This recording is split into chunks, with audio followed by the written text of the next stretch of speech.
আবারও বিশ্বকে চমকে দিলেন উত্তর কোরিয়ার নেতা কিম জং উন। এবার লক্ষ্য আরও সুদূর প্রসারী, আরও বিধ্বংসী। রোববার পিয়ংইয়ংয়ের রাষ্ট্রীয় সংবাদ মাধ্যম কেসিএনএ প্রকাশ করেছে শক্তিশালী এক কঠিন জ্বালানি বা সলিড ফুয়েল ইঞ্জিনের পরীক্ষার ছবি। কার্বন ফাইবার দিয়ে তৈরি এই ইঞ্জিনটি দূরপাল্লার ব্যালিস্টিক মিসাইলে ব্যবহারের জন্য প্রস্তুত করা হয়েছে।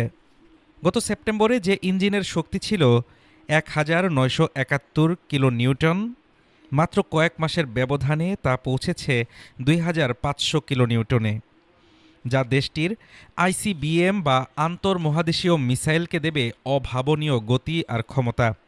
কিম জানিয়েছেন, এই পরীক্ষা দেশের সামরিক শক্তিকে সর্বোচ্চ স্তরে নিয়ে যাওয়ার জন্য অপরিহার্য ছিল। এটি আধুনিক সামরিক কৌশল এবং জাতীয় চাহিদার সাথে পুরোপুরি সামঞ্জস্যপূর্ণ। শুধু মিসাইল ইঞ্জিনই নয়, একই দিনে আধুনিক ব্যাটল ট্যাঙ্কের ইন্টারসেপ্টর সিস্টেম এবং বিশেষ কমান্ডো বাহিনীর প্রশিক্ষণও সশরীরে তদারকি করেন কিম। একের পর এক পারমাণবিক সক্ষমতা সম্পন্ন অস্ত্রের পরীক্ষা চালিয়ে কিম জং উন বুঝিয়ে দিচ্ছেন, পশ্চিমের কোনো চাপেই দমে যেতে রাজি নয় তার দেশ। Desk report, Dhaka today.